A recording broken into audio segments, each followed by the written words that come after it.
Miles Merrick stared at the cream-colored envelope on his workbench. Oil-stained fingers left dark smudges on the expensive paper as he turned it over. The Ashcroft family crest, embossed in gold on the corner, seemed to mock him. "You gonna open that or just glare at it all day?" Jerry, his shift supervisor, called from across the bay.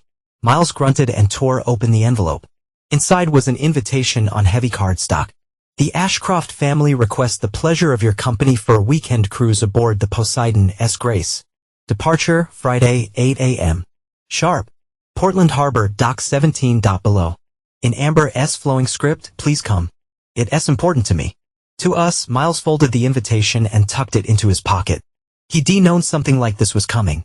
Amber had been dropping hints for weeks about her mother wanting to mend fences and start fresh.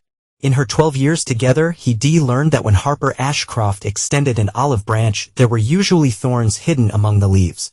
The modest two-bedroom house Miles shared with Amber and her son sat at the edge of town, far from the Ashcroft family mansion overlooking the bay. It had been his parents' home before the accident that took them both, leaving him nothing but memories and a trust fund for his future children. He found Amber in the kitchen, chopping vegetables with precise movements. Her honey blonde hair was pulled back in a tight ponytail, her posture perfect even in casual clothes. "I got the invitation," Miles said, placing on the counter. Amber looked up, a smile spreading across her face. "Mother's been planning this for weeks. She's even having the chef prepare that seafood pie you like.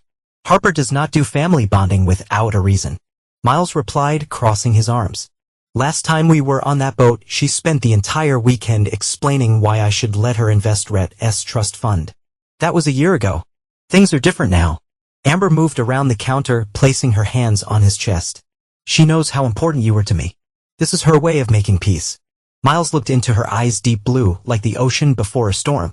Once he'd found comfort in those depths.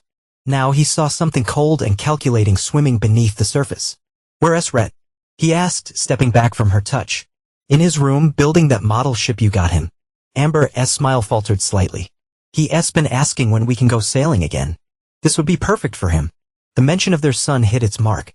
Miles ran a hand over his closed-cropped hair, feeling the weight of responsibility. "I'll think about it." Amber's voice hardened slightly. "Do not make this about you and Mother. Rhett deserves to know his family. I know what her son deserves." The words came out sharper than he intended. He turned away, heading down the hall to Rhett's room. The door was ajar, and Miles paused to watch his son. Rhett sat cross-legged on the floor, attaching tiny sails to a model clipper ship. At 5, he already showed a focus and patience that reminded Miles of himself. "How's it coming along, sailor?" Miles asked, knocking gently. Rhett looked up, his face brightening. "Dad, I got the mast to stay up. Come see." Miles entered and lowered himself to the floor. Rhett immediately climbed into his lap, proudly displaying the half-finished model. "That's fine work," Miles said, examining the construction. "You've got a steady hand. Mom says we're going on Grandma's big boat." Rhett twisted to look up at him. "Are we?" Miles felt his resistance crumbling. "Thinking about it, buddy. Please? I want to see the dolphins again." Miles ruffled his son's dark hair, so like his own. "You drive a hard bargain." Later, after Rhett was in bed, Miles found Amber in the living room, scrolling through her phone. "I'll go," he said simply. For Rhett, Amber set down her phone. A triumphant smile playing at the corners of her mouth. "Mother will be pleased." "I do not care if she's pleased," Miles replied. "I care about my son, our son." Amber corrected, her smile never faltering. "And we're going to be a proper family again." ULLC Friday morning dawned clear and bright. Miles loaded their luggage into his pickup truck while Amber fussed over Rhett's appearance, combing his hair and straightening his collar. "Mom, stop," Rhett protested, squirming away. "That said, I look fine." "Your father's idea of fine and your grandmother's are quite different," Amber replied. But relented with a sigh. As they approached Dock 17, the Poseidon S. Grace came in a view, sleek, white, imposing against the blue horizon. At 120 feet, the luxury yacht was Harper Ashcroft's pride, a floating declaration of the family's wealth and status. Waiting at the gangplank was Harper herself, elegant in white linen pants and a navy blazer. Beside her stood Captain Ezra Lyle, tall and weathered, his captain's uniform crisp and formal. "There they are," Harper called, waving with practiced enthusiasm. Right on time, Miles parked and helped Rhett out while Amber rushed ahead to embrace her mother. Captain Lyle approached, offering to handle their luggage. "Good to see you again, Mr. Merrick." he said, his handshake firm. Miles nodded. Captain, there was something in Lyle's eyes, awareness, perhaps, or a silent apology that made Miles uneasy. Harper descended upon them, enveloping Rhett in a cloud of expensive perfume. My handsome grandson, look how you've grown. Hi, Grandma, Rhett said, enduring her embrace before breaking free. Can I see the engine room again? Harper laughed, always the little engineer. Captain Lyle will give you a tour once we re-underway. She turned to Miles, her smile cooling several degrees. Miles, you looking healthy. Harper, he replied simply, as they boarded. Miles noticed a young woman waiting on deck, the stewardess, he assumed. She was petite with dark hair, pulled back in a practical ponytail. This is Tilda, Harper introduced with a dismissive wave. Shall we take care of your needs during our trip? Yes, ma'am, Tilda replied, her voice soft but clear. If you follow me. As they followed her below deck, Miles caught Tilda watching him with curious eyes. When their gazes met, she quickly looked away, but not before Miles saw something in her expression: concern, perhaps, or pity. Lunch was served on the upper deck, the table set with fine china and crystal. Chef Henri presented a seafood spread that would have impressed even the most discerning palate. Rhett, seated between Miles and Amber, eyed the unfamiliar dishes with suspicion. Try the scallops, Harper encouraged. They reflown in fresh from Maine. They look like eyes, Rhett whispered to Miles, who bit back a smile. Here, Miles said, cutting a small piece, just one bite. If you do not like it, you can have a sandwich instead. Rhett reluctantly tried the scallop, his expression shifting from doubt to surprise. It's not bad, of course it's not, Harper said. Ashcrofts have refined tastes. He's 5, Miles pointed out. Most kids age think ketchup is a food group. Harper's smile tightened. Rhett is not most kids. He has Ashcroft blood and Merrick, Miles added, meeting her gaze steadily. Yes, well, Harper said, lifting her wine glass. We all have our crosses to bear. Amber laughed as if her mother had made a charming joke. Mother behave. Miles was kind enough to join us this weekend.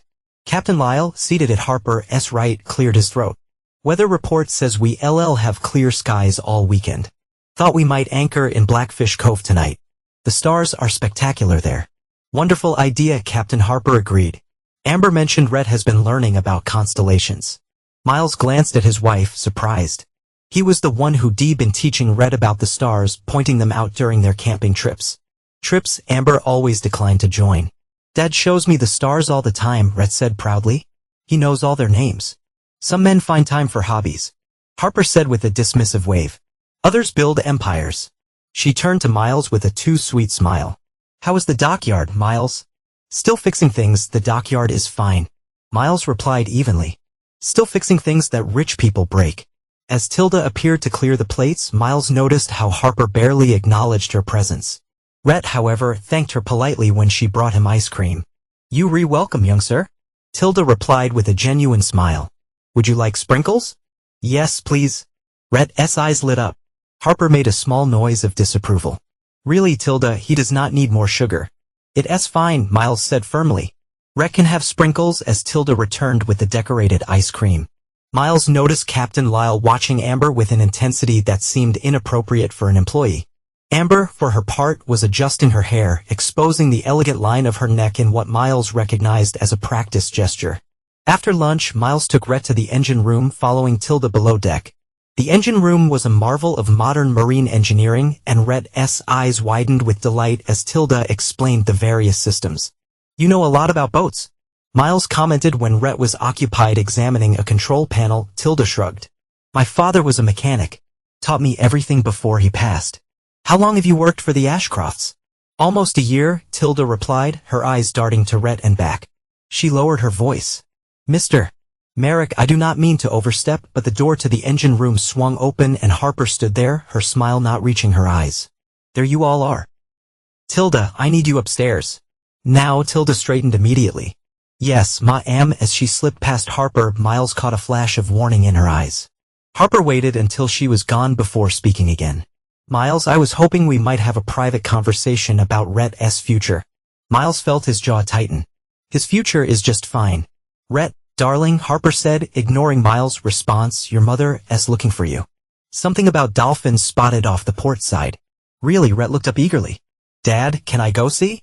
Go ahead, buddy. I'll be up in a minute. As Rhett raced past Harper, she closed the door behind him, leaving Miles alone with his mother-in-law in the humming confines of the engine room. Let's not waste time with pleasantries. Harper said, her facade dropping away. You know why I arranged this trip?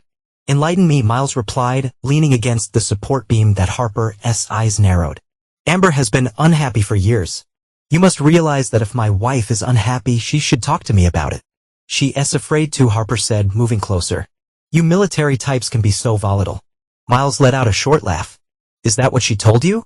That she's afraid of me, not in so many words. Harper adjusted her expensive watch, a nervous tell, but mother knows. And I know you've been blocking her access to Rhett's trust fund, money that should be managed by professionals, by family.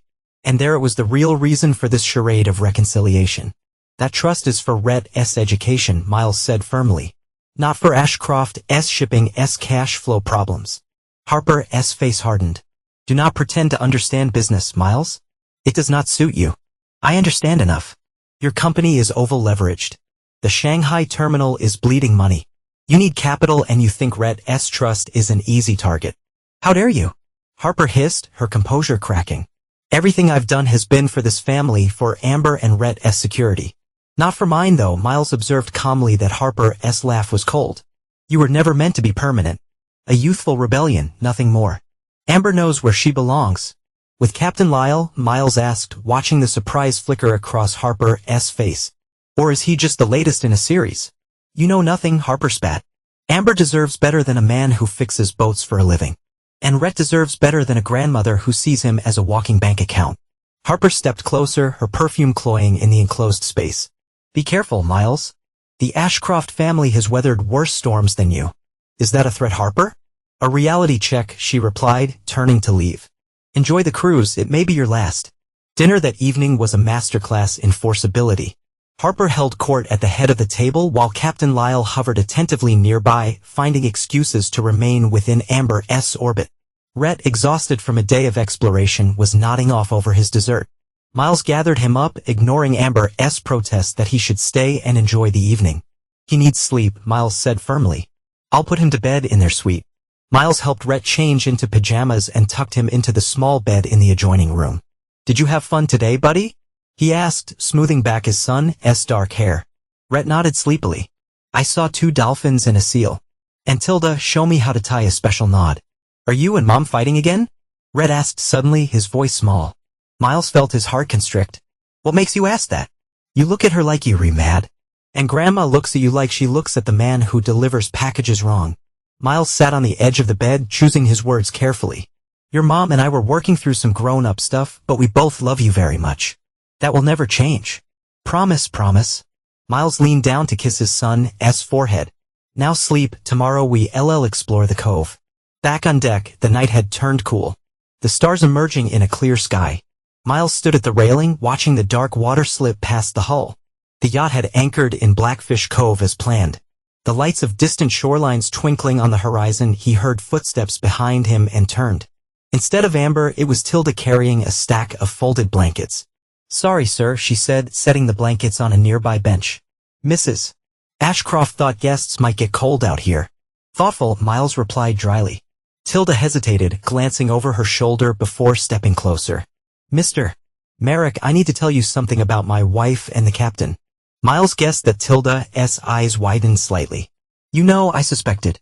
Now I know, Miles sighed, turning back to the water. How long? I'm not sure exactly, a few months at least. Tilda's voice was barely above a whisper. But that's not what Tilda, there you are.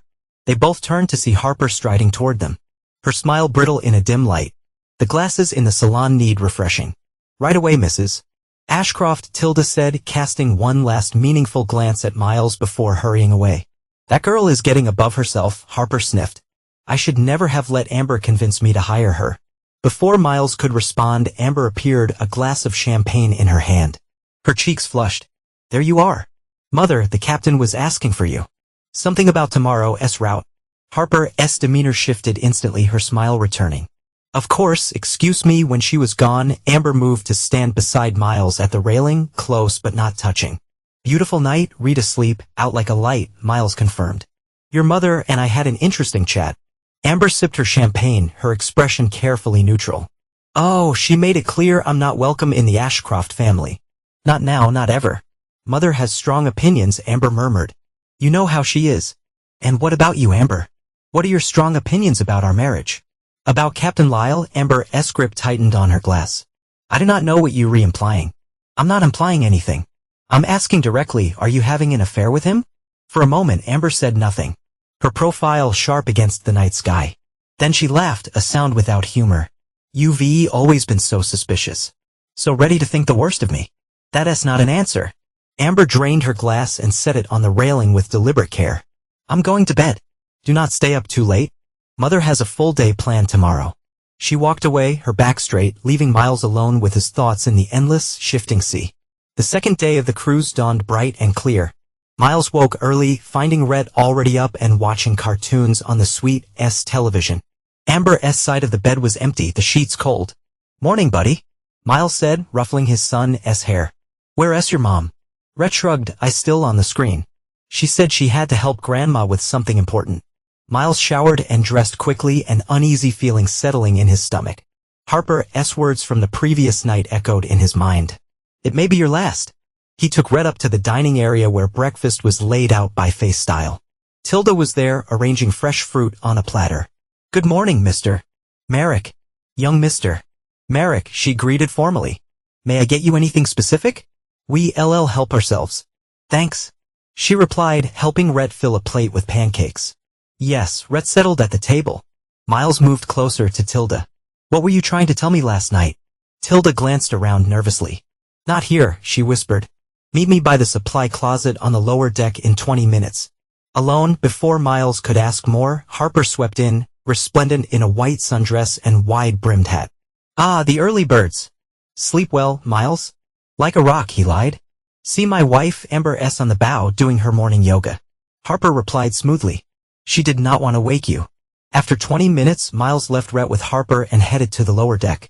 The supply closet Tilda had mentioned was tucked away near the crew quarters. He waited, checking his watch every 30 seconds, anxiety building. After 5 minutes, the door to the laundry room across the hall opened and Tilda emerged, relaxing nervously in both directions before approaching. I can only talk for a minute, she said in a hushed voice. Mr. Merrick, you need to get your son and yourself off this boat as soon as possible. What? Miles demanded, though part of him already knew. I overheard them talking, Mrs. Ashcroft and your wife. And later, the captain joined them. Tilda twisted her hands together. They replanning something. Something about eliminating complications. Miles repeated, his blood running cold. Are you telling me they plan to hurt us?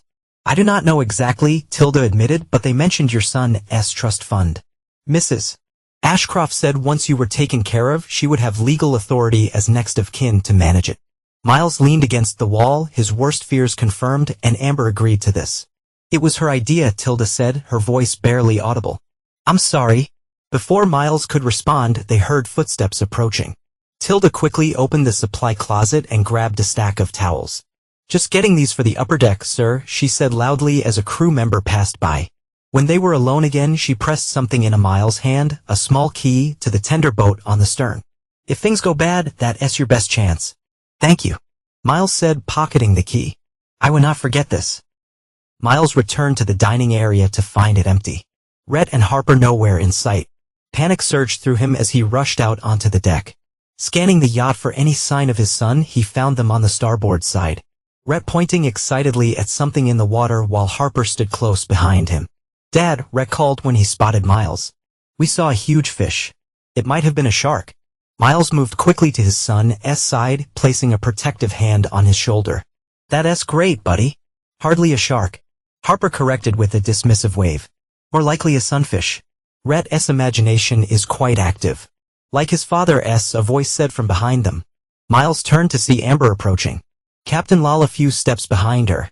She was dressed in a flowing beach cover-up, her hair loose around her shoulders, looking every inch the carefree vacationer. We miss you at breakfast, Miles said, watching her carefully. I needed some quiet time. Amber replied with a smile that did not reach her eyes. The stress of the city, you know. Captain Lala stepped forward. Mrs. Merrick mentioned you wanted to see the cove.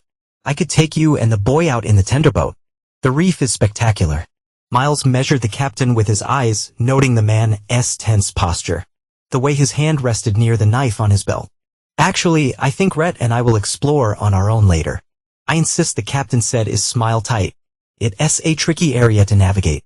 Lots of hidden rocks. I appreciate the concern.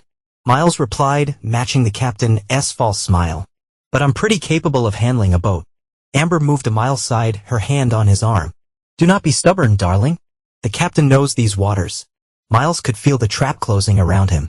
Maybe later, he said, buying time. Rhett and I were going to check out the view from the stern first. Right, buddy? Rhett, sensing the tension, nodded uncertainly. Can we see if there are more sharks? Sunfish, Harper corrected from a few yards away. Do not fill the boy's head with nonsense, Miles. Miles took Rhett's hand. Let us go, son. The stern of the yacht offered a panoramic view of the cove and the open ocean beyond. Rhett ran to the railing, peering down at the crystal-clear water below. Can we go swimming, Dad? He asked eagerly. Not right now, buddy. Miles replied, scanning the area for any sign of Tilda or other crew members who might help. The tender boat was secured to the swim platform below, a sleek motorboat for shorter excursions. Miles heard footsteps and turned to see Amber approaching, alone this time. Her expression was strange, a mixture of determination and something like regret. Rhett, sweetie, she called. Grandma wants to show you something special in the salon. A surprise. Rhett looked up, excited. What kind of surprise? If I told you, it would not be a surprise. Amber replied with a forced laugh. Go on now. Your father and I need to talk. Miles tightened his grip on Rhett's hand. He stays with me. Do not make this difficult, Miles. Amber said, her voice hardening. Mother is waiting. I want to stay with Dad. Rhett said, picking up on the tension that Amber's smile became brittle. Rhett, go to Grandma. Now he said he wants to stay with me. Miles repeated, shifting to place himself between Amber and their son. For a long moment, they stood in a silent standoff. Then Amber sighed, her shoulders slumping slightly. Fine, have it your way. She reached into the pocket of her cover-up and pulled out a small device of phone, Miles realized. She pressed a button and spoke. He's being difficult, both still on the stern. Before Miles could react, he heard more footsteps, heavier this time. Harper and Captain Lyle appeared, the captain's hand now openly resting on his knife. This is disappointing, Miles. Harper said, her voice cold. We hope to make this easier for everyone, especially for Rhett. Amber added, not meeting Miles' eyes. Miles backed up slowly, pulling Rhett with him until they were against the railing. What's the plan here, Harper? An unfortunate accident at sea. Something like that. Harper replied with a thin smile, so much cleaner than divorce. And with proper guardianship of Rhett, his trust fund can be properly managed. By you, Miles said, pieces falling into place. And I'm guessing Blake get the cut too, right, Amber? Amber's head snapped up. How do you know about Blake? I'm not as stupid as you all think. Miles replied, his mind racing. The tender boat was directly below them, but he need to create a distraction to get Rhett safely aboard. It does not matter what he knows, Harper cut in. He would not be sharing it with anyone. Captain Lyle stepped forward, drawing his knife. That's not to make this messy in front of the boy. Miles crouched down to Rhett's level, keeping his eyes on the three adults. Rhett, remember how we practiced jumping into the pool last summer? How you had to be brave. Rhett nodded, his eyes wide with fear. We're gonna do that now, okay? Jump into the water. I'll be right behind you. Miles, do not be foolish, Harper snapped. You re-trapped. Dad, Rhett's voice trembled. Trust me, buddy, Miles said softly. On 3, okay? 1, stop this nonsense, Amber said, stepping forward. Rhett, come to mommy. 2, Miles continued. Engaging the distance to the water. Captain Lyle lunged forward, knife raised. 3, Miles shouted, lifting Rhett and setting him on the railing. Jump, Rhett. Now Rhett hesitated for a split second, then pushed off, disappearing over the side with a small splash.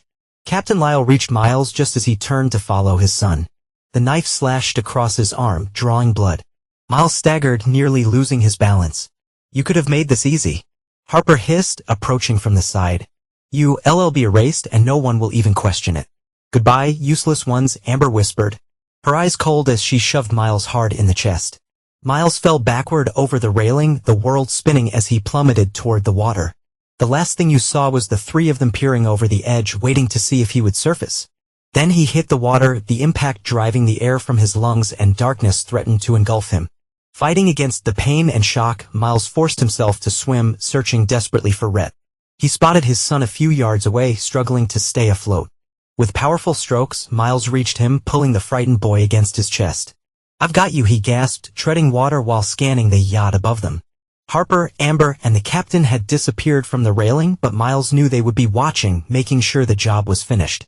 Dad, I'm scared. Rhett whimpered, clinging to Miles' neck. "It's okay, buddy," Miles assured him, though nothing was okay. "Just hold on to me." Miles swam away from the yacht, keeping Rhett's head above water while fighting against his own pain and fatigue. In the distance, he spotted something floating, a wooden crate that must have fallen from the yacht or another vessel. With renewed determination, he swam toward it. The crate was large enough to support Rhett's weight. Miles lifted his son onto it, relieved to see it floating steadily. "Stay on this." "Okay," he instructed, keeping one hand on the crate to stay afloat himself. "I'm gonna push us away from the big boat. Are Mom and Grandma coming to get us?" Rhett asked, shivering despite the warm air. Miles looked at his son's innocent face, wondering how to explain that the people who should have protected him had just tried to kill them both. "Not right now, buddy, but we gonna be okay. I promise." As he pushed the crate farther from the yacht, Miles glanced back. The Poseidon's Grace was already moving, engines rumbling as it turned away from the cove, abandoning them to the vast, unforgiving ocean. Miles felt a cold rage building inside him, hardening into resolve. They tried to take everything from him: his life, his son, his dignity, but they had failed. He was alive. Rhett was alive, and as long as that was true, Miles would find a way back, not just to safety, but to justice. "We gonna make it, Rhett," he said, his voice stronger now. "And then we gonna make things right." As the yacht disappeared on the horizon, Miles began the long, painful task of navigating towards the distant shoreline, one careful push of the crate at a time. The sun hung low on the horizon by the time Miles spotted the surest stretch of rocky beach beneath towering cliffs. His arms burned from hours of pushing the floating crate, his wounded arm throbbing with each movement. The salt water had cleaned the cut, but also made it sting mercilessly. Rhett had been quiet for the last hour, huddled on the crate, his eyes wide and fearful. The initial shock had worn off, leaving behind a stunned silence that worried Miles more than tears would have. "Almost there, buddy," Miles encouraged, though his own strength was failing. "See those rocks?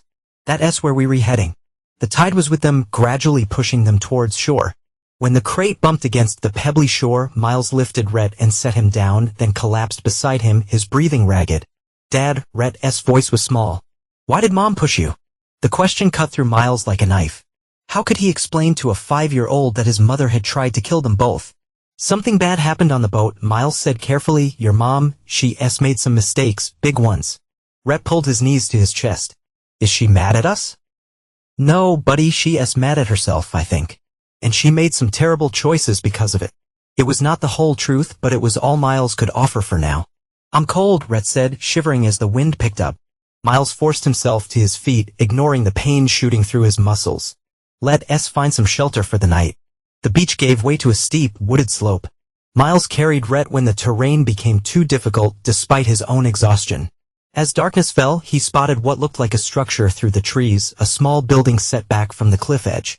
"Look at that," he said, pointing. "Might be somewhere we can rest." Drawing closer, Miles recognized it as a ranger station, the kind used by park services to monitor wildlife and assist hikers. The windows were dark, suggesting it was not currently occupied. The door was locked, but Miles found a window with a broken latch. "Wait here," he told Rhett, lifting the window and climbing inside. The station was basic but functional: a main room with a desk and radio equipment, a small kitchenette, and a back room with a cot. Everything was covered in a thin layer of dust. Confirming the station was temporarily closed, he unlocked the front door and brought Rhett inside, sitting on a chair while he assessed their resources. The radio was dead, either broken or without power. The kitchenette had a few canned goods and bottled water. A cabinet yielded a first aid kit, which Miles set aside to treat his arm. "Are we gonna stay here?" Rhett asked, looking around with curiosity that momentarily replaced his fear. "For tonight at least," Miles replied, opening a can of beans. "It's safe and dry, hungry?" While Rhett ate, Miles examined his arm. The cut was deep but clean, the bleeding mostly stopped. Using supplies from the first aid kit, he cleaned and bandaged the wound as best he could. "Does it hurt?" Rhett asked, watching with concern. "Just a scratch." Miles lied, forcing a smile. "I've had worse." After their meager meal, Miles found a blanket in the back room and wrapped it around Rhett. He rummaged through the station supplies, locating a flashlight, matches, and a detailed map of the area. According to the map, they were in a remote section of coastal forest, at least 10 miles from the nearest town. Without a working phone or radio, reaching civilization would be a challenge, especially with Rhett. But that was not Miles' only concern. By now, Amber and Harper would have reported them missing, probably claiming they'd fallen overboard accidentally. If Miles and Rhett simply showed up alive, they'd be at risk again. He needed evidence of what had happened and allies who could help protect them. Dad, Rhett's voice pulled him from his thoughts. Are the bad people want to find us? Miles looked at his son, understanding that despite his attempts to shield Rhett from the truth, the boy had grasped the essential reality. People he trusted had tried to hurt him. No, Miles said firmly, sitting beside Rhett and pulling him close. I would not let anyone hurt you. Ever, promise. I promise, buddy, we're gonna be okay. Eventually, Rhett fell asleep against Miles' chest. Miles carried him to the cot in the back room and tucked the blanket around him, then returned to the main room to continue examining the map and planning their next move. The station had a wood stove, which Miles lit using the matches he'd found. The warmth spread slowly through the small building, easing some of the chill from his bones. Outside, the wind howled and rain began to patter against the windows. Miles sat at the desk, the map spread before him, and allowed himself to feel the full weight of what had happened. His wife had betrayed him in the most fundamental way possible. She had conspired with her mother to murder him and their son, her own child, for money. And yet a cold clarity was settling over Miles. This was not the time for grief or shock. This was the time for survival, for planning, for vengeance. They had tried to erase him just as Harper had promised. Instead, they had awakened something that had been dormant since his days in combat, a methodical, ruthless determination that would not rest until justice was served. Miles woke to sunlight streaming through the dusty windows of the ranger station. Rhett was still asleep, his face peaceful. For a moment, Miles allowed himself to simply watch his son breathe, grateful for the miracle of his survival, but a noise outside the station snapped Miles to attention. He moved silently to the window, peering through the grime-streaked glass. Nothing visible. Then he heard it again, a rustling in the underbrush, too deliberate for wind or wildlife. Miles grabbed a heavy flashlight from the desk, the only weapon at hand, and positioned himself beside the door. The steps grew closer, hesitant but definitely human. The door handle turned slowly. Miles raised the flashlight, ready to strike. The door swung open and a boy stepped inside, thin with shaggy dark hair and a backpack slung over one shoulder. He froze when he saw Miles' eyes widening in alarm. Do not move, Miles ordered, lowering the flashlight slightly when he realized how young the intruder was. 14, maybe 15 at most. Holy shit, the boy gasped, taking a step back. You're not supposed to be here. No one's supposed to be here. Neither are you from the looks of it, Miles observed, taking in the boy's worn jeans and faded hoodie. This station is closed. Yeah, for like 6 months. The boy replied, recovering some of his composure. Who are you? What happened to your arm? Miles considered his options. This kid could be a liability or an asset, depending on how he played it. My son and I are hiking, got lost, found this place to shelter. It was a weak story, but he needed time to assess the situation. The boy raised an eyebrow, clearly skeptical, hiking without supplies, and that cut looks like a knife wound, not a branch scratch. Before Miles could respond, a small voice called from the back room, Dad, who's there? It's okay, right? Miles called back, not taking his eyes off the visitor. Just someone passing by. Rhett appeared in the doorway, blanket still wrapped around his shoulders. He blinked at the stranger, curiosity replacing fear. You have a kid with you? The boy said, his demeanor softening. Look, I'm not going to cause trouble. I've just come here sometimes to think. Miles lowered the flashlight completely but remained alert. What's your name? Jace Cordell. The boy shifted his backpack. I live with my aunt in Cedar Point, about 6 miles that way. He gestured vaguely eastward. Cedar Point has a police station. Miles asked casually, that Jace's expression darkened. Yeah, not that they're much use. Why? Just curious. Miles was not ready to involve authorities yet, not without evidence. Now any Ashcrofts had connections and influence. Over a breakfast of canned peaches and a last protein bar from Jace's backpack, Miles told their story, the invitation, the tensions on the yacht, to betrayal and their desperate swim to shore. He left out some details to spare Rhett, but Jace was old enough to read between the lines. So your wife and her mom tried to kill you. Jace summarized what Miles finished. For money, my trust fund, Rhett piped up, having absorbed more than Miles had realized. Grandma wants it. Jace looked between them, skepticism giving way to belief. That's seriously messed up, but why not just go to the police? It's attempted murder. It would be my word against theirs, Miles explained. The Ashcrofts are influential, connected. They claim it was an accident, that we fell overboard and they searched but could not find us. And they'd make sure to finish the job if they knew we survived, he added silently. So you need proof, Jace concluded, understanding dawning on his face. That's why you asked about my drone. Miles nodded. Were you flying it yesterday? Around Blackfish Cove, yeah, actually. Late morning to early afternoon, testing the new battery life. Jace's eyes widened. You think I might have caught something on camera? It's a long shot, Miles admitted. But if your drone was recording and happened to be near the yacht when we went overboard, Jace was already digging through his backpack, pulling out a laptop and connecting it to a small device. Let me check. I record pretty much everything when I'm testing. Never know when you catch something cool. Rhett moved to sit beside Jace, fascinated by the technology.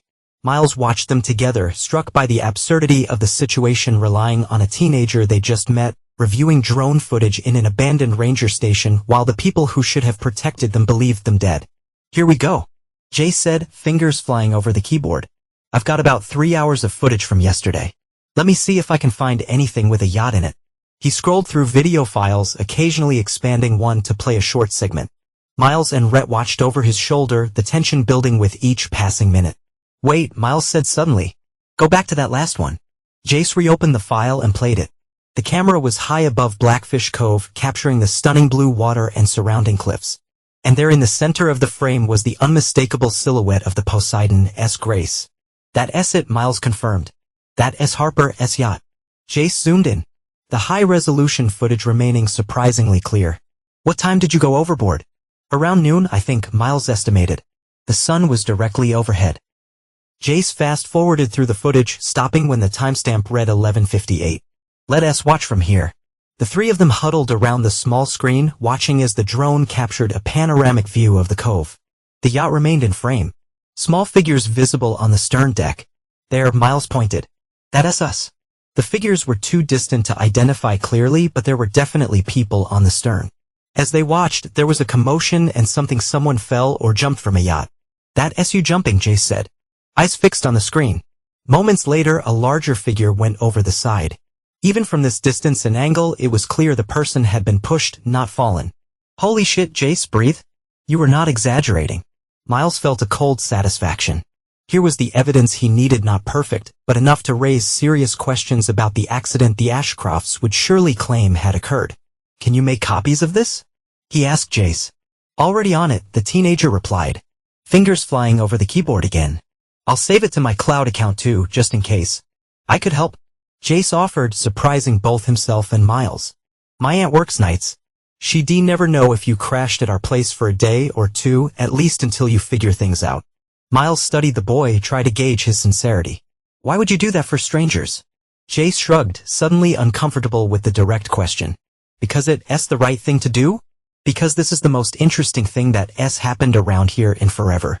Take your pick. And because you know what it's like when adults let you down, Miles guessed, seeing something familiar in the boy's defensive posture. Jace's silence was confirmation enough. We need to be careful, Miles said after a moment. If the Ashcrofts realize we survived, they come looking. My aunt's place is on the outskirts of town, Jace said. Pretty private. And I know the back roads. We can avoid being seen. As they prepared to leave the ranger station, a new determination settled over Miles. This was not just about survival anymore.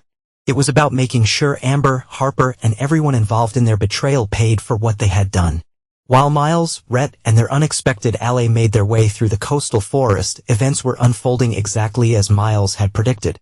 The Poseidon's Grace had returned to Portland Harbor late the previous night. And by morning, the tragic news was spreading. Miles Merrick and his young son had been lost at sea in a terrible accident. Harper Ashcroft stood in her mahogany-paneled office, watching the press gather on the lawn of the family mansion. Her expression was carefully composed into one of dignified grief. Her black designer suit immaculate. Remember, she instructed Amber, who sat rigidly on a leather sofa nearby. Let me do most of the talking. You are too overcome with grief to say much.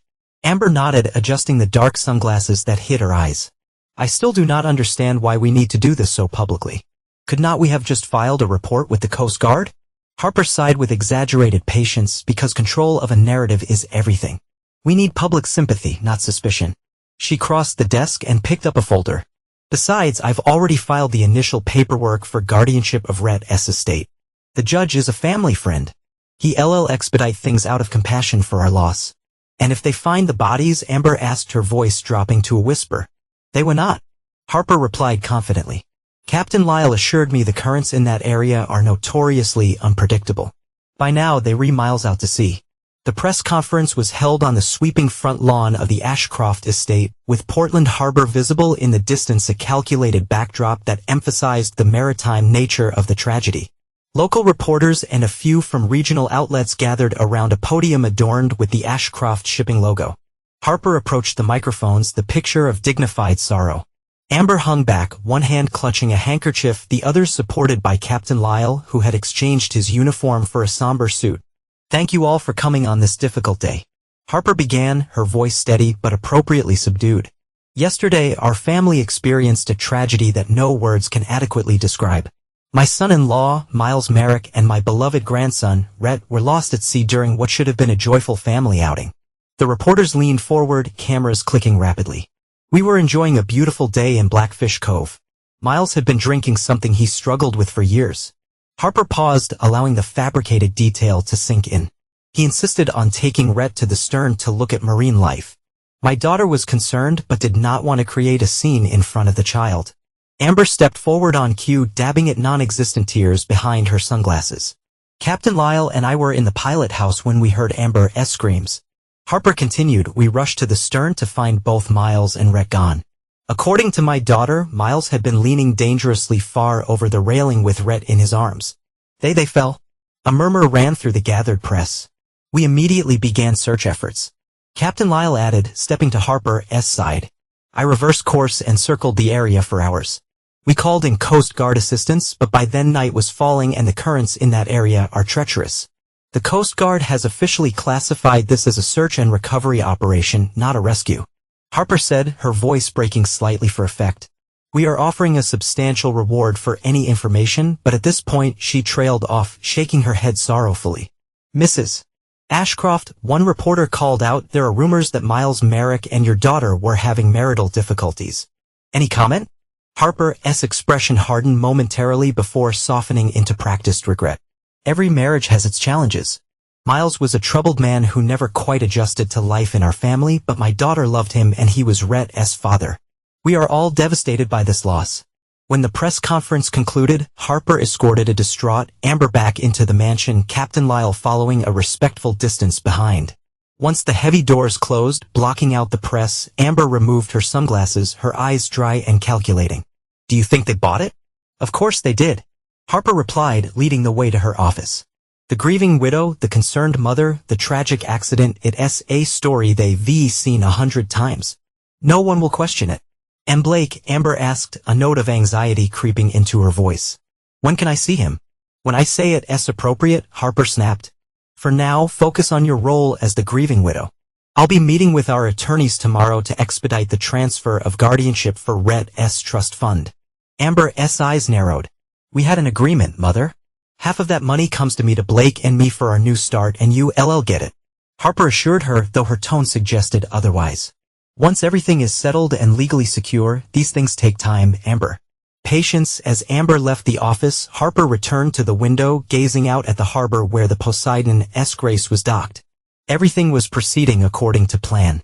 Soon, Rhett's substantial trust left by Miles' parents before their own tragic accident years ago would be under her control. The irony was not lost on her. Like father, like son, both Miles and his father have been obstacles to Harper's ambitions, and both have been removed. The walk to Jace's house took nearly 3 hours, following trails and back roads to avoid being seen. Miles carried Rhett when the boy's energy flagged despite his own fatigue and the persistent throbbing in his wounded arm. The house that emerged from behind the trees was modest but well-maintained, a single-story structure with weather-beaten blue siding and a small porch. It sat on a generous lot with no neighbors visible through the surrounding woods. "Nice place," Miles commented as they approached. "Quiet, that's why Aunt Karen bought it," Jace replied, fishing a key from under a flower pot. "She liked your space, works for me too." Inside, the house was neat and sparsely decorated with comfortable but worn furniture. Jace gave them a quick tour: kitchen, living room, bathroom, 2 bedrooms. "You guys could take my room," he offered. "I'll crash on the couch." "We see not put you out like that," Miles protested. Jace shrugged. "Whatever, the couch is pretty comfortable anyway." He headed to the kitchen. "You hungry?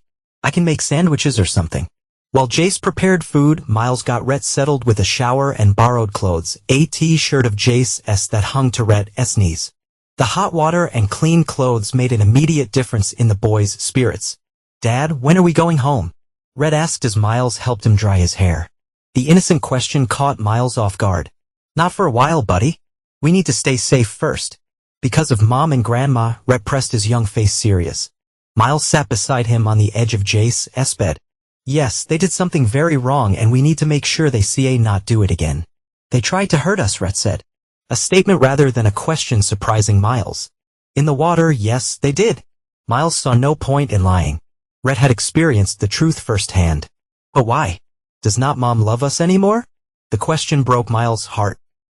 He pulled Rhett close, searching for words that a 5-year-old could understand. "Sometimes adults make terrible mistakes because they want the wrong things. Your mom, she made the worst kind of mistake. But that's not because of anything you did.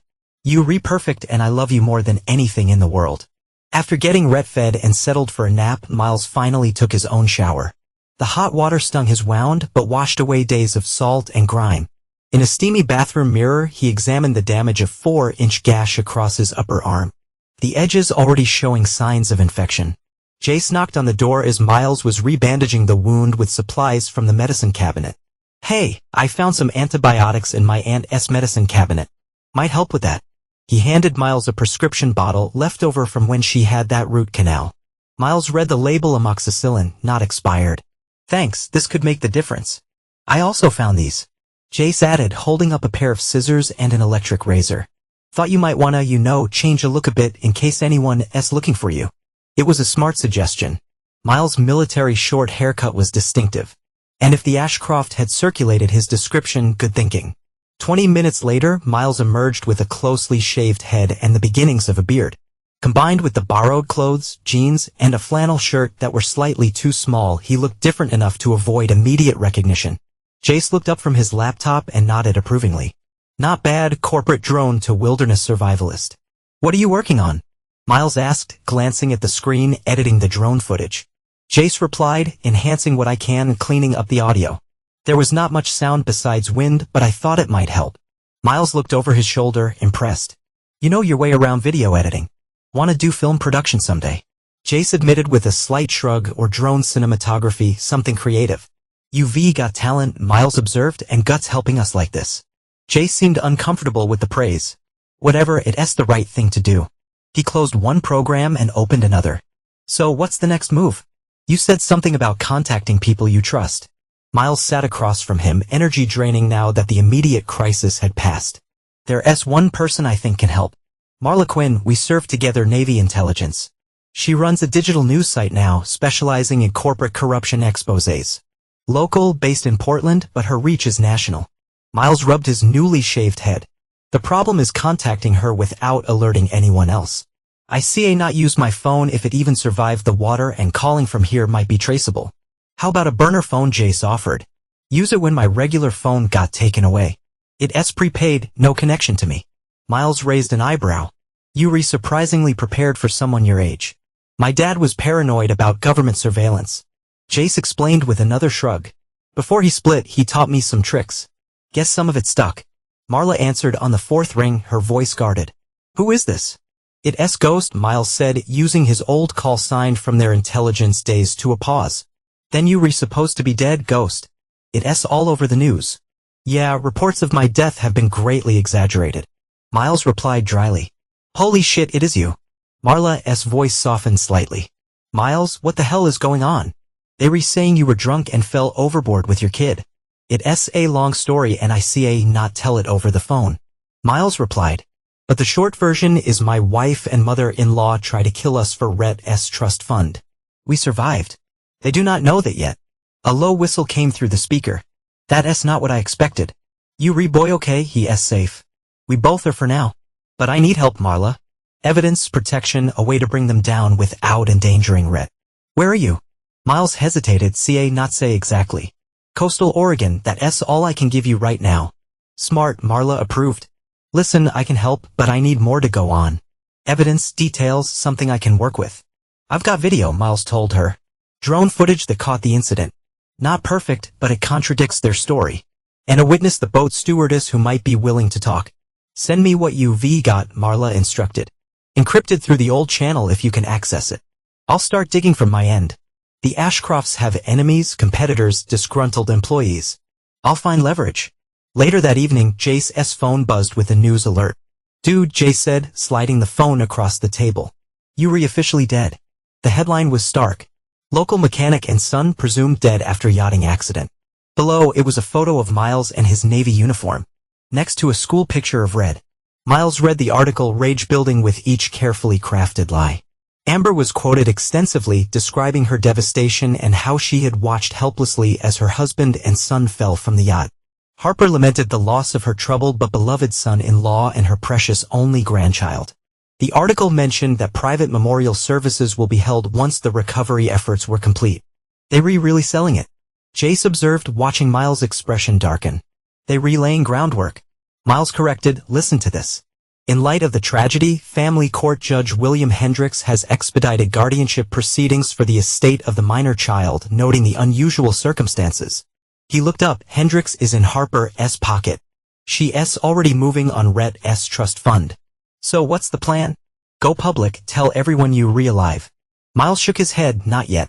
If we surface without enough evidence, they'll just try again, maybe more carefully next time. He handed the phone back.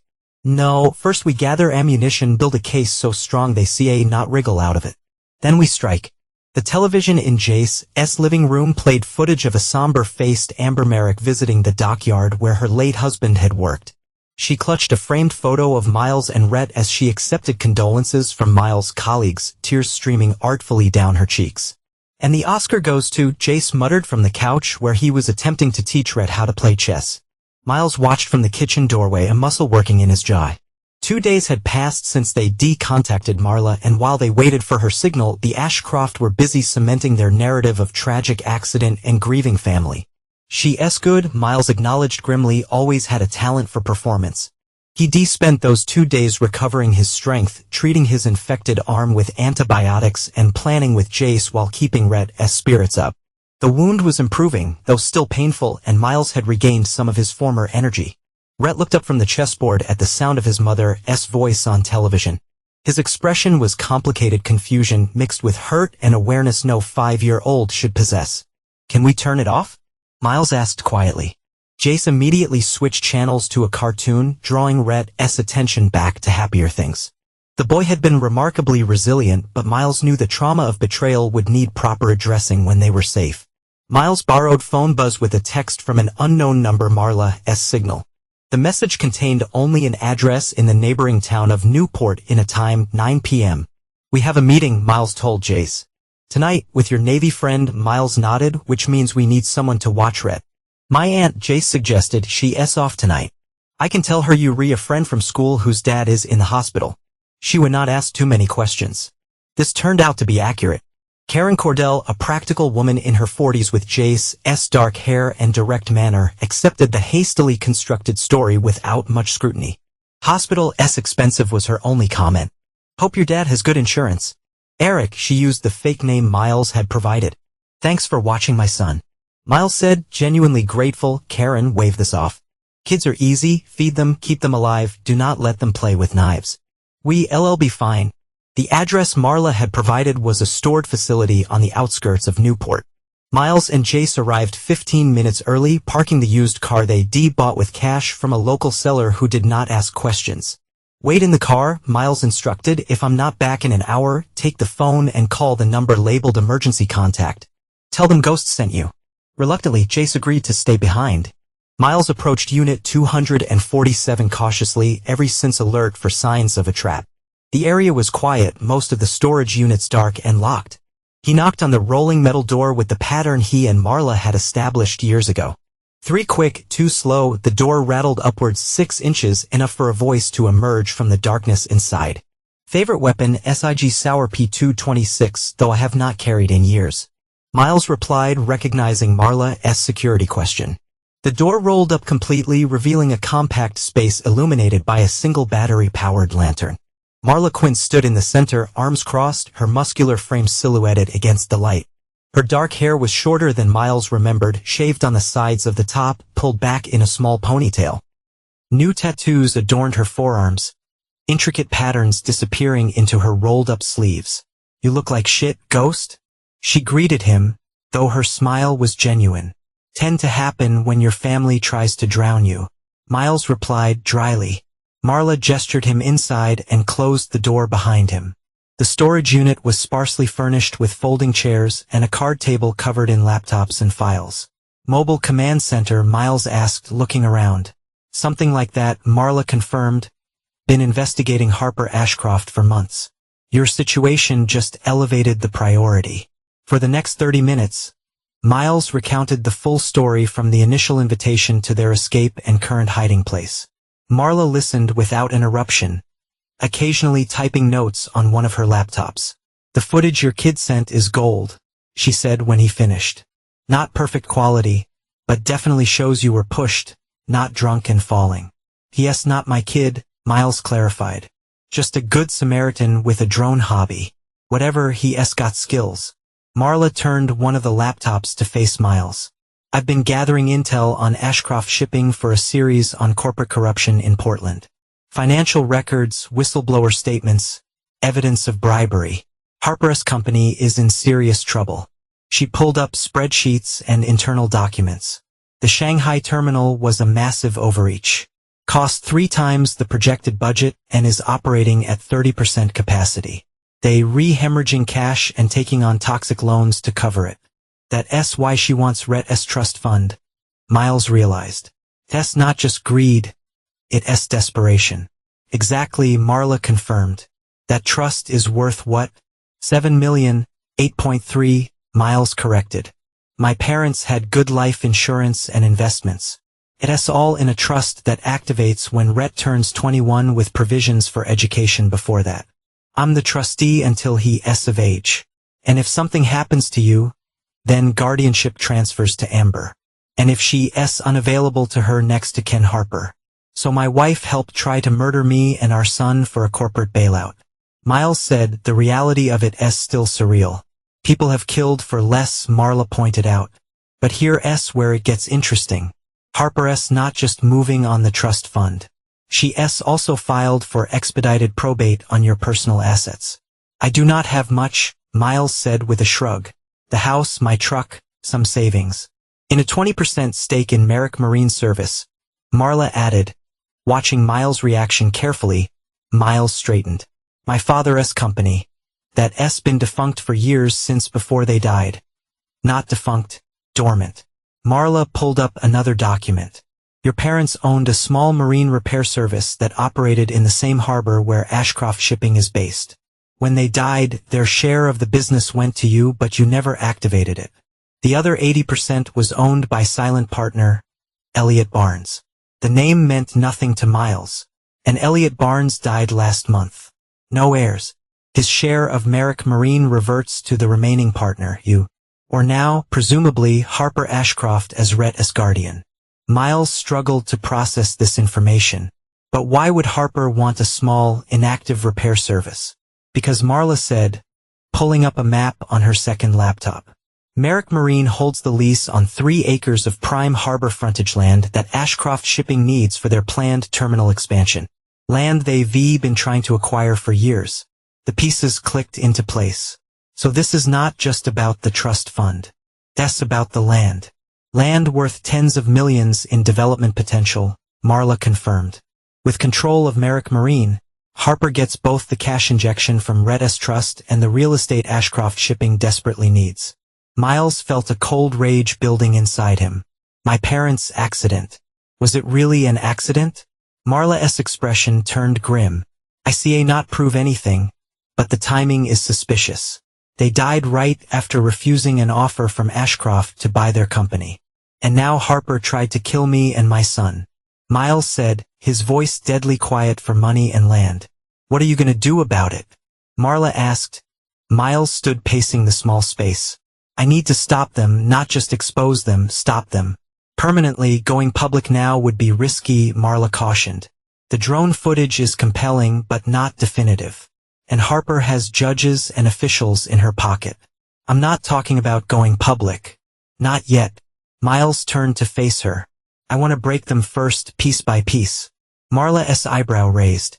You have something specific in mind. Harper and Amber think they've won. Miles said, a plan forming as he spoke. They've declared us dead. They moving on our assets. They playing the grieving family. I want to make them feel hunted, uncertain. I wanted to turn on each other. A slow smile spread across Marla's face. Now you speaking my language, ghost. Where do you want to start? You mentioned Amber has a lover.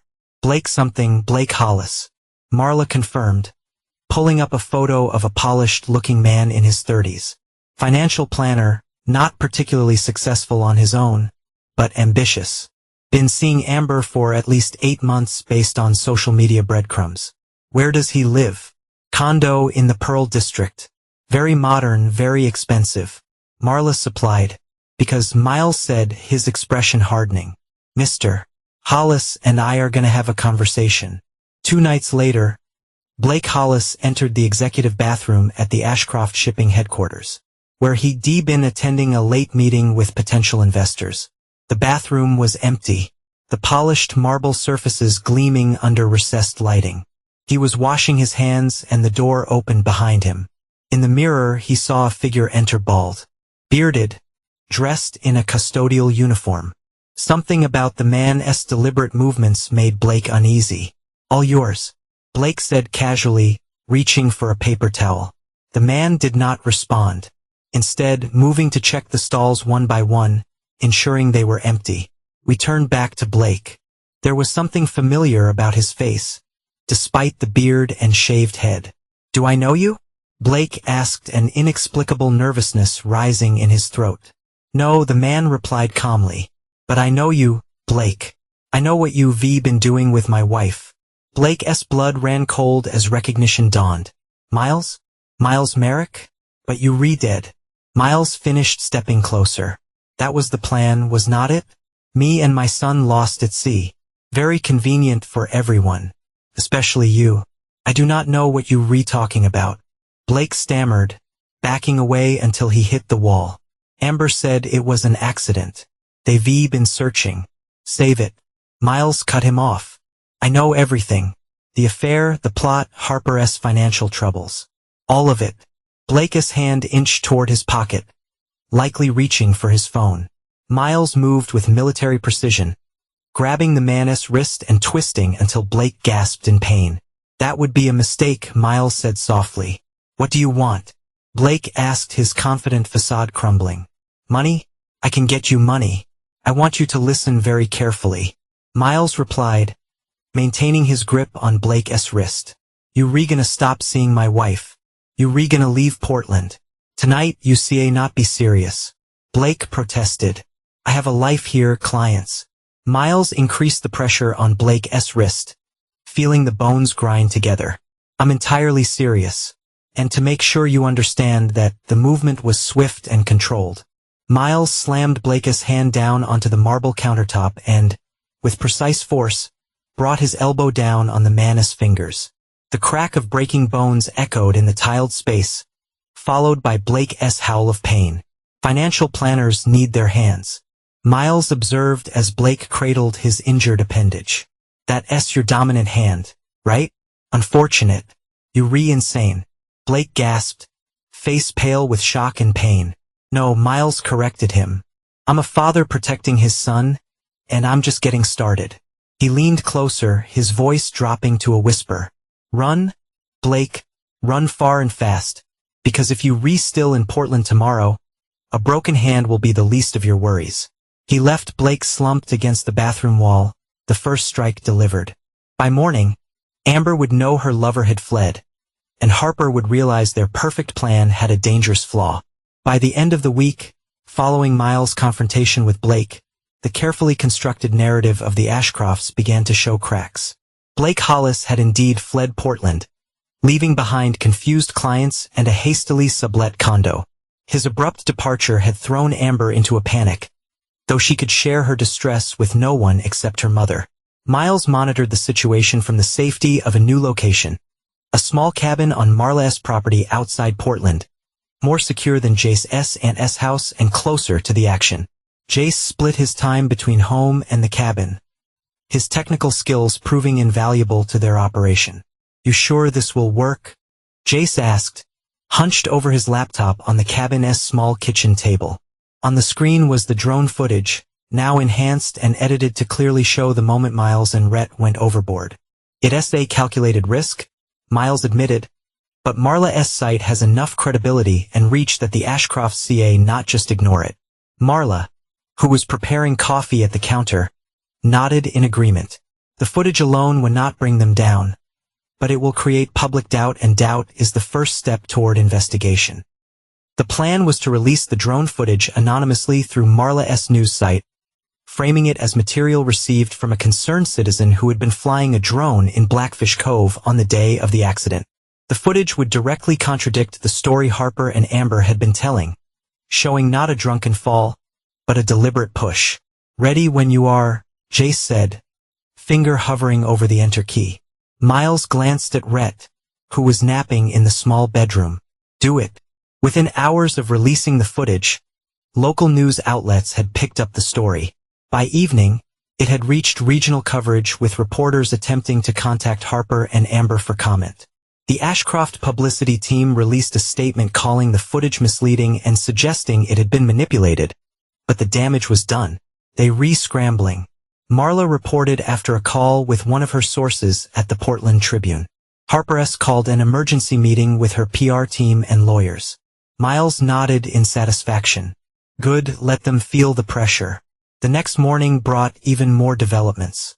Marla's website published a follow-up piece featuring snippets from Tilda's interview, enough to make clear that a crew member had witnessed concerning behavior, but not enough to reveal Tilda's identity. "Ashcroft stock is down 12%. Jace announced, monitoring financial news sites. "Investors are getting nervous." Miles was plotting their next move when his phone buzzed, this time with a message directly from Tilda. Contained audio files and a short text. "Found these on my phone. Recorded accidentally when my phone was in my pocket during cleaning rounds on the yacht. Thought you might want them." Miles played the first file and Amber's voice filled the small cabin. "It's not like I have a choice, mother. Miles controls everything, Rhett, the trust fund, all of it. As long as he is alive, I'm trapped." Harper's response was coldly practical. "Then we remove the obstacle.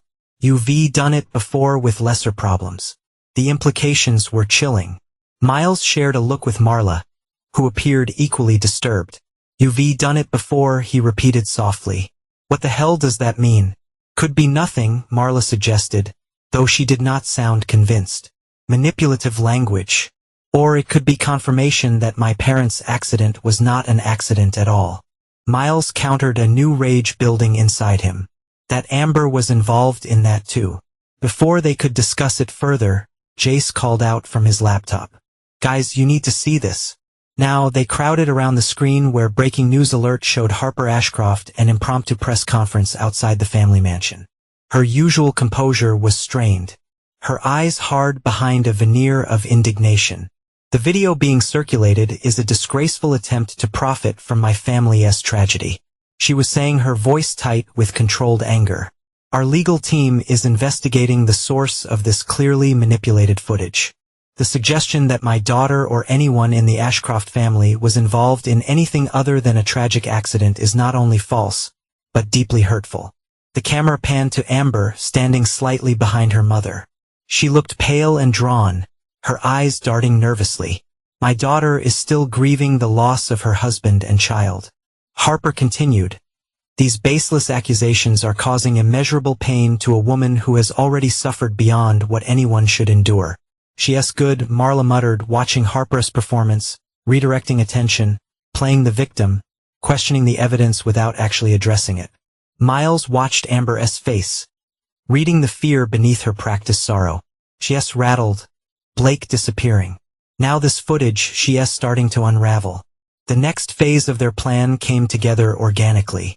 Using Tilda's recordings and the financial evidence, Marla prepared a comprehensive expose for a news site. Unlike the initial drone footage release, this would directly name Harper and Amber Ashcroft as conspirators in both financial fraud and attempted murder. "Once this goes live, there's no turning back," Marla warned. The Ashcrofts will use every resource they have to discredit and silence us. They already tried to kill me and my son, Miles pointed out. I'm way past caring about their retaliation. They were finalizing the article when Marla's phone rang. It was Tilda, her voice urgent and hushed. They know, she said without preamble. Harper's private investigator located me. I'm leaving Seattle tonight. Are you safe right now? Marla asked, concerned, for the moment, but I needed to warn you. They reconnecting the dots. The PI mentioned looking for a teenager with drone equipment and a military man with a young boy. Miles and Marla exchanged alarm glances. They re-hunting us, Miles said grimly. We need to accelerate the timeline, Marla decided. I'll publish what we have first thing tomorrow. Better to go on the offensive than wait for them to find us. The article went live at 6 a.m. when most of Portland was just waking up. By 8 a.m., it had been picked up by regional news outlets. By noon, national media organizations were reporting on the Ashcroft scandal. The piece was meticulously researched and devastating in its implications. It presented the drone footage alongside enhanced audio from Tilda's recordings, financial evidence of Ashcroft Shipping's precarious position, and documentation of Harper's hasty attempts to gain control of Rhett's trust fund. Most damning was the connection Marla had drawn between Miles' parents' death years earlier and the recent attempt on Miles and Rhett, both accidents conveniently benefiting Harper Ashcroft financially. The reaction was swift and chaotic. Ashcroft Shipping's stock plummeted. Investors publicly distanced themselves. Harper issued a terse statement claiming the allegations were baseless and defamatory and promising legal action. But the most interesting response came from an unexpected source. Captain Ezra Lyle, apparently sensing which way the wind was blowing, contacted Marla's office seeking immunity in exchange for his testimony. He's willing to confirm everything. Marla reported after speaking with her editor how Harper planned it, how Amber pushed you, all of it. He says he was coerced into helping. Bullshit, Miles growled. He knew exactly what he was doing. Of course he did. Marla agreed, but his testimony would seal the case. And he's the weak link. If he's already turning, it would not be long before the whole conspiracy unravels. They were discussing how to proceed when Jace, who had been monitoring social media and news updates, called their attention to a breaking news alert. Amber Ashcroft checked in a hospital after a parent's suicide attempt. The report was sparse on details, but indicated that Amber had been found unresponsive in her bathroom by household staff and rushed to Portland Memorial Hospital. Is she actually hurt? Was Miles' first question, skepticism evident in his voice? Hard to say. Marla replied, already making calls to her hospital contacts. Could be genuine distress. Could be a ploy for sympathy. Could be a way to avoid questioning. Or Harper trying to eliminate another liability. Miles suggested darkly. Within the hour, Marla had confirmation. Amber was stable, the overdose substantial, but not life-threatening. She was under observation and significantly, police guard standard procedure when a potential criminal suspect required medical care. They not letting Harper in to see her. Marla reported medical staff only for now. The implications were clear. Law enforcement was taking the allegations seriously, keeping the conspirators separated while they built their case. Evening. The pressure had intensified. The district attorney's office announced a formal investigation into both the alleged murder attempt and Ashcroft Shipping's financial practices. Harper had retreated to the family mansion, surrounded by lawyers and security personnel. She's cornered. Marla observed watching helicopter footage of the Ashcroft estate, now surrounded by news vans and police vehicles. But a corner predator is still dangerous. Miles nodded grimly, which is why we need to end this quickly before she find a way to escape or worse to reach Red. The plan they formulated was bold and risky. Instead of remaining in hiding, Miles would leverage the chaos to make a final, decisive move against Harper. With Amber hospitalized and under guard, Harper isolated and public opinion turned against the Ashcrofts. The moment was right for the final strike. The Ashcroft mansion stood on a bluff overlooking Portland Harbor, its stone facade and manicured ground, projecting an aura of impenetrable wealth and power. Once this display of affluence had intimidated Miles. Now, watching through binoculars from Marla's car parked a discreet distance away, he saw only a fortress protecting a cornered enemy. Security's been doubled since yesterday. Marla observed, lowering her own binoculars. 2 at the gate, probably more inside. Harper's not taking chances. Good, Miles replied. Fear makes people careless. Their plan hinged on Harper's desperation. With Amber in the hospital under police guard, Captain Lawn negotiating with prosecutors and public opinion turned firmly against her. Harper's options were dwindling. According to Marla's sources, the authorities were preparing arrest warrants, but proceeding cautiously, aware of Harper's connections in high places. Miles was not willing to wait. After nearly losing everything, he needed closure, not just justice through legal channels, but the satisfaction of confronting Harper directly, forcing her to face what she had done. Their strategy was elegant in its simplicity. Using Marla's connections in financial journalism, they had created a fictional potential investor, a reclusive European shipping magnate, looking to acquire distressed American assets. With Ashcroft shipping stock in free fall, the prospect of a bailout investor was exactly the lifeline Harper will be desperate to grab. The bait had been laid the previous evening through intermediaries. The mysterious investor, skeptical about the negative press, but still interested in Ashcroft's potential, had requested a private meeting away from offices and board members, somewhere the delicate negotiations could occur without scrutiny. Harper had suggested her yacht. The investor had countered with his own vessel to be crewed by his personal staff.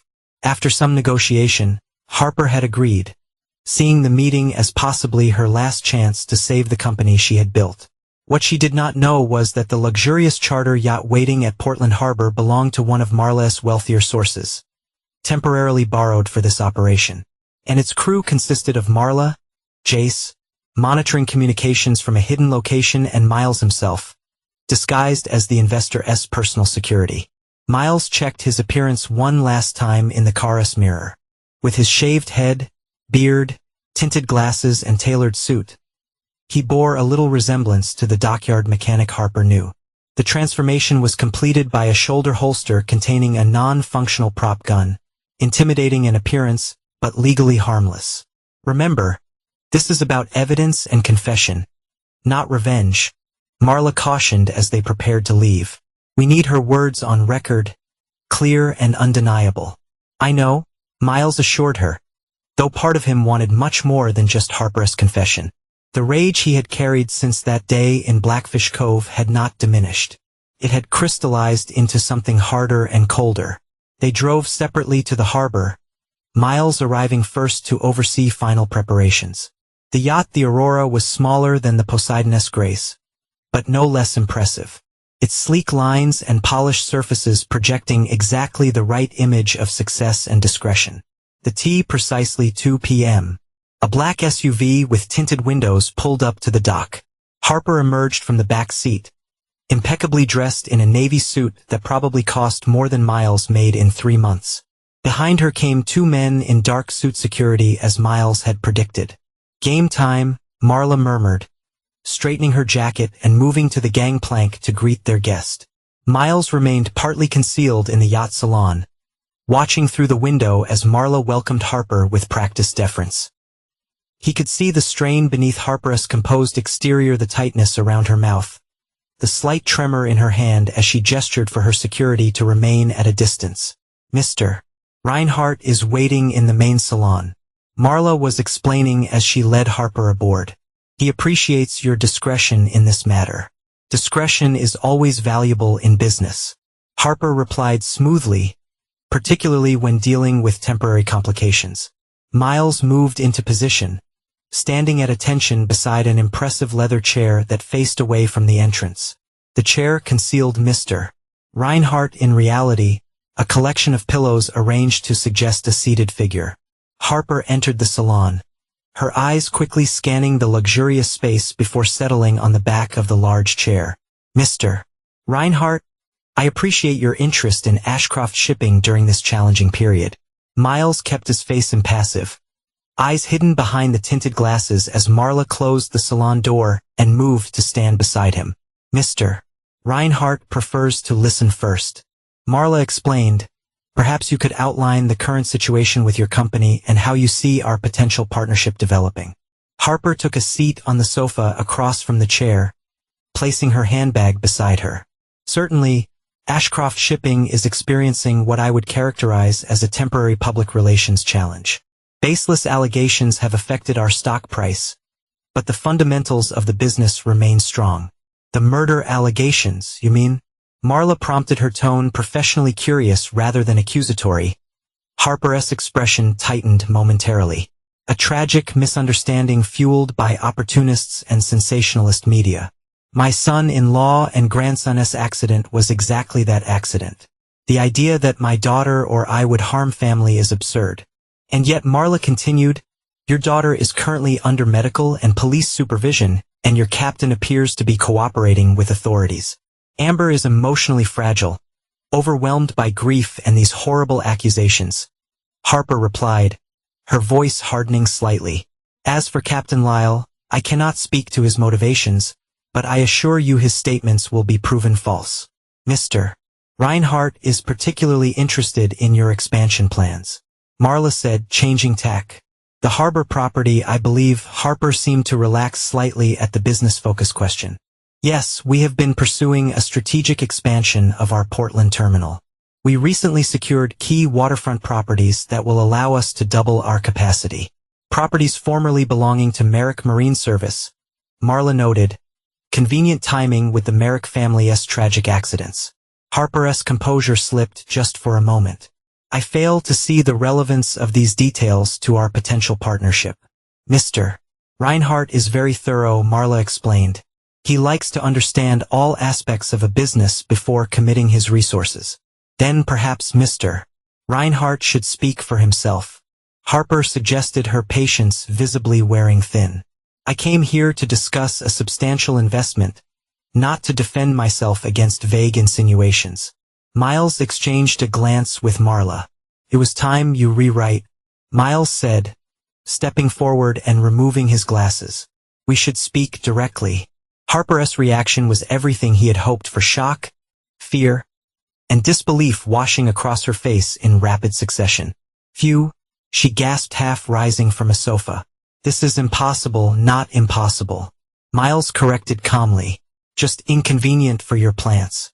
Harper's hand dove into her handbag, but Miles was faster. He crossed the space between them in 2 strides, gripping her wrist before she could withdraw whatever she was reaching for.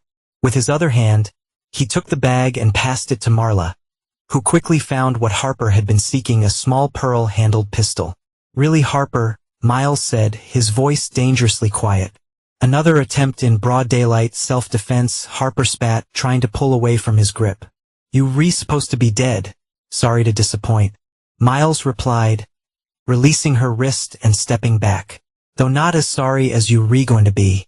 What do you want? Money? Is that what this elaborate charade is about? Harper demanded, recovering some of her composure. I want justice, Miles replied simply. For myself, for my son, and for my parents, your parents. Harper's laugh was brittle.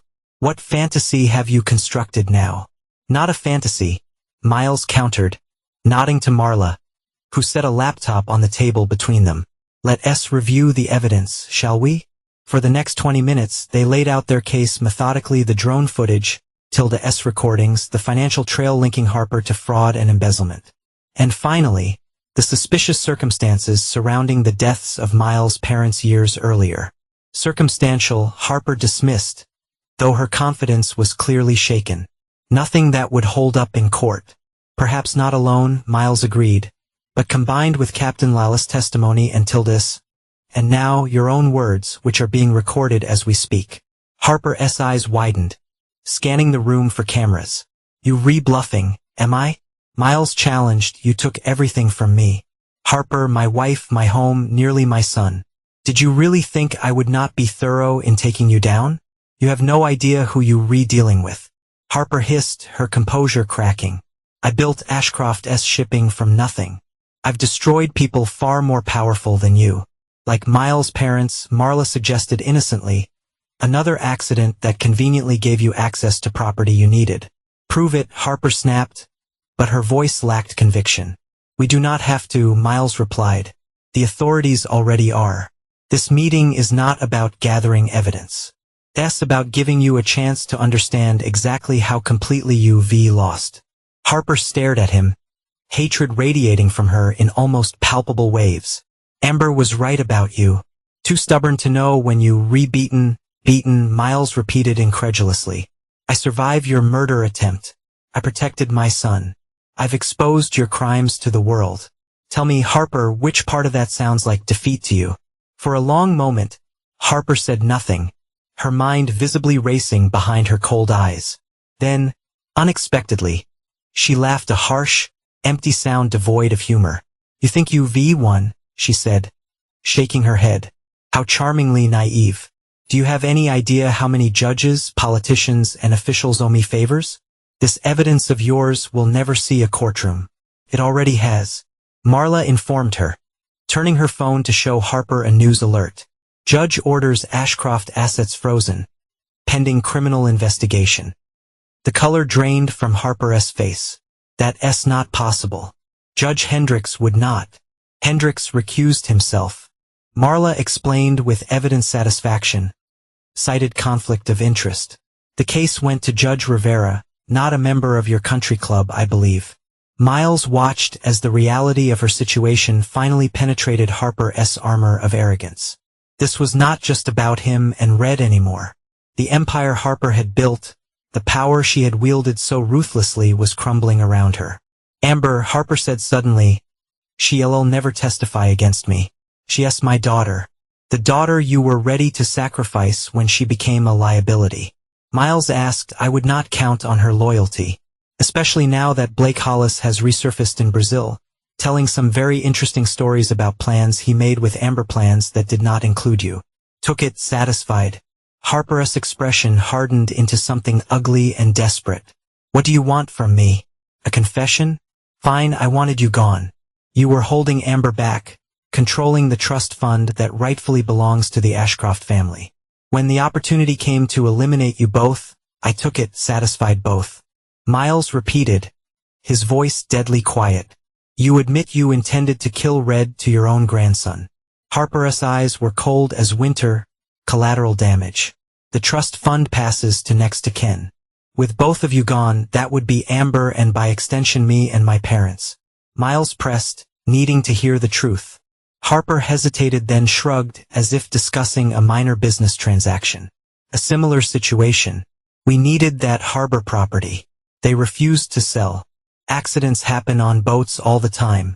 The casual admission of orchestrating his parents' deaths hit Miles like a physical blow. He had suspected, but hearing Harper confess with such cold indifference made his vision blur with rage. "Miles," Marla said quietly, sensing his emotional state, "remember why we here." The reminder helped him regain control. This was not about revenge. It was about justice and protection, about ensuring that Harper and Amber could never threaten Red again. "You finished, Harper?" Miles said, his voice steady despite the turmoil inside him. "Your company, your reputation, your freedom all gone. You think I'm afraid of prison?" Harper scoffed, though the slight tremor in her hands betrayed her. "People like me do not serve time like common criminals." "We LLC," Miles replied. "But even if you somehow escaped the full legal consequences, everyone now knows exactly who and what you are. You'll never rebuild from this." Harper stared at him with pure hatred. "You should have stayed dead, Miles. It would have been easier for everyone." "Not for my son," Miles countered. "And that's the only thing that matters to me." Before Harper could respond, Marla's phone buzzed with an incoming call. She stepped away to answer it, returning moments later with a grim expression. "That was my contact at Portland PD. She informed them. Amber's awake and talking. Apparently she's decided to make a deal, full testimony against her mother in exchange for leniency." Harper's face went slack with shock. "She would not, she not. She already has," Marla confirmed. "They on their way here now with arrest warrants for both of you." For the first time, genuine fear replaced the calculation in Harper's eyes. "Amber would betray me. After everything I've done for her, like mother, like daughter, Miles observed coldly. You taught her well, Harper. When someone becomes a liability, cut them loose. The sound of sirens in the distance signaled the approaching authorities. Harper seemed to collapse inward, her imperious posture giving way to the reality of her situation. "It's over, Harper," Miles said, feeling a weight lift from his shoulders. "You tried to erase us, but instead you erased yourself." The small cabin in the woods outside Portland had been Miles and Rhett's home for nearly 3 months, while the legal aftermath of the Ashcroft case unfolded. Autumn had turned the surrounding forest into a riot of red and gold, and the cabin's stone fireplace kept the increasingly cool evenings comfortable. Miles sat on the front porch, coffee mug in hand, watching Rhett chase falling leaves in the clearing. At 6, now his birthday celebrated quietly last week, Rhett had bounced back with the resilience only children possess. There were still nightmares, sometimes, still moments when he would ask difficult questions about his mother, but overall he was thriving. The same could be said for Miles. The initial media frenzy around the Ashcroft conspiracy had gradually subsided, though the case remained in the public eye as it moved through the courts. Miles had given his testimony, answered the necessary questions, and then retreated with Rhett to this peaceful sanctuary Marla had arranged. Today marked a significant milestone. The district attorney had called that morning to inform Miles that both Harper and Amber had accepted plea deals rather than risk trial. Harper would serve 15 years for conspiracy to commit murder, attempted murder, fraud, and a host of financial crimes. At her age, it was effectively a life sentence. Amber, having cooperated extensively with prosecutors, received a reduced sentence of 8 years with eligibility for parole after 5. She had also voluntarily terminated her parental rights to Rhett, sparing everyone the pain of a custody battle. Captain Lyle, in exchange for his testimony, had received a lesser sentence of 5 years. Tilda had been granted immunity and was starting a new life with her brother in Seattle, supported by a foundation Marla had helped establish for whistleblowers. The only loose end was Blake Hollis, still somewhere in South America, beyond the reach of American authorities. Miles could not bring himself to care about the man's fate. Blake had lost his professional credentials, his reputation, and any hope of accessing the Ashcroft wealth he had coveted. Justice enough, in Miles' view, the sound of a vehicle approaching pulled Miles from his thoughts. Moments later, Marla's familiar SUV appeared on the narrow dirt road leading to the cabin. Behind it came his second car, Jace, and his aunt Karen, who had become regular visitors. "Reinforcements have arrived," Miles called to Rhett, who abandoned his leaf chase to race toward the vehicles. "Jace," the boy shouted excitedly, "did you bring a new drone?" Jace emerged from Karen's car, grinning as he lifted a large case. "Sure did, buddy, ready to test it out." While Jace and Rhett headed for the clearing behind the cabin, Marla joined Miles on the porch, accepting the coffee he offered. "So it's official," she noted. "Both Ashcrofts behind bars." "Hard to believe it's really over," Miles admitted. "Part of me is still waiting for Harper to somehow undo it all." "Not this time," Marla assured him. The evidence was too overwhelming, the public sentiment too strong against them. Even Harper Ashcroft's connections could not save her from this. Miles nodded, taking a sip of his coffee. "What happens to Ashcroft's shipping now?" "Being restructured under new management," Marla replied. "Most of the board members resigned to distance themselves from the scandal. The company will survive, but the Ashcroft name is being removed from everything." "Good," Miles said simply.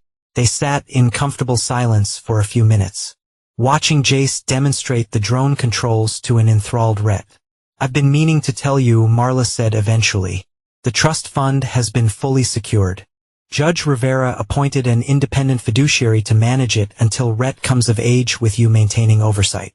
An American Marine property reverted to your control as sole surviving partner." Marla smiled. "It's worth considerably more now than when your parents owned it. Several developers have already expressed interest in purchasing or leasing it. Miles have been considering his options regarding the property. He could sell it for a substantial sum, ensuring Rhett's future beyond even the trust fund. Or he could reactivate the business, perhaps expanding it into something that honored his parents' legacy while creating a future for himself and his son. I have not decided what to do with it yet, he admitted. Part of me wants nothing to do with anything connected to the Ashcrofts. What was my parents' business? Their dream. You have time. Marla pointed out, no rush to decide. Miles nodded, grateful for her understanding. The past months had taught him the value of patience, of allowing solutions to emerge organically rather than forcing decisions. Karen joined them, carrying a picnic basket. I brought lunch, she announced, and those cookies Rhett likes. You going to spoil him? Miles protested, though his smile belied any genuine concern. Karen shrugged, that's what honorary answer for. Besides, Jace adores that kid. I've never seen him connect with anyone the way he has with Rhett. It was true. The unlikely friendship between the teenager and the young boy had flourished, with Jace naturally falling into the role of protective older brother. After the initial danger had passed, Miles had worried that Jace would drift back to his own life. But instead, he had become a fixture in their small makeshift family. What's the plan for today? Karen asked, setting out sandwiches on the small porch table. Nothing special, Miles replied. Maybe a hike later if the weather holds. Keeping it simple these days. Simple is good, Karen approved. After what you've been through, simple is exactly what you both need. The sound of Rhett's laughter carried across the clearing as Jace demonstrated some aerial maneuver with the drone. The boy's unguarded joy was the most healing thing Miles had experienced in months. After lunch, the five of them set out on a trail that wound through the woods to a small lake. Rhett ran ahead with Jace, both of them carrying fishing rods that Miles doubted would see much actual use. Have you thought about what's next? Marla asked as they walked. Once the dust settles completely, I've been offered a job at a marine engineering firm in Newport, Miles told her. Good salary, flexible hours, work I'm qualified for. There's a small house for sale not far from the beach with good schools nearby. Sounds perfect, Marla observed. Stable, secure, away from Portland and all the memories. Miles nodded, that's the plan. Start fresh somewhere. Rhett can just be a normal kid, not the Ashcroft grandson or the boy whose mother tried to kill him. And you, Karen asked perceptively, what do you need, Miles? The question gave him pause. For so long, his needs have been secondary to survival, to justice, to Rhett's well-being. Peace, he said finally, just peace. At the lake, they spent the afternoon skipping stones and watching Jace attempt to teach Rhett the basics of fishing. The simplicity of the day, the absence of urgency or fear, felt like the most precious luxury Miles could imagine as twilight approached. They made their way back to the cabin. Rhett, tired from the day's adventures, fell asleep during the short drive, his head resting against the window. Miles carried his sleeping son into the cabin and tucked him into bed, taking a moment to simply watch the steady rise and fall of his chest. The trust and innocence of childhood, so nearly destroyed by greed and malice, preserved against all odds. Outside, Marla and Karen were preparing to leave, Jace already loading the drone case into the car. Thanks for today, Miles said, embracing each of them. For everything really. What's the plan for tomorrow? Jace asked. Miles smiled, feeling a sense of peace he had not experienced in years. Nothing specific, just living one day at a time. After they departed, Miles returned to the porch, watching as stars began to appear in the darkening sky. The quiet was profound, broken only by the gentle sounds of the forest, the rustle of leaves, the occasional hoot of an owl. In the cabin's small library, Miles had discovered a chest containing letters from Amber to her mother dating back years before their marriage. He'd read them all, seeking understanding or perhaps closure. What he found instead was a chronicle of manipulation and emotional dependency, Harper methodically shaping her daughter into an extension of herself. The letters had filled in gaps, explained behaviors that had confused him during their marriage, but they had not provided what he truly saw a reason to forgive, or at least to understand how the woman he had loved could participate in planning his death and their sons. Miles had burned the letters that morning, watching as the paper curled and blackened in the fireplace, not out of anger or revenge, but as a symbol of finally releasing the past. The Ashcrofts had taken enough from him. He would not allow them to occupy his thoughts and emotions any longer. The future stretched before him, now uncertain in many ways, but free from his shadows that had darkened his life for so long.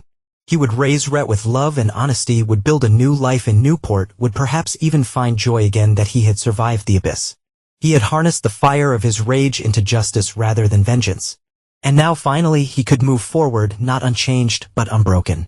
Miles took a deep breath of the cool evening air, feeling the tension of months finally releasing from his shoulders. He had not forgiven, but he had won, and that was enough.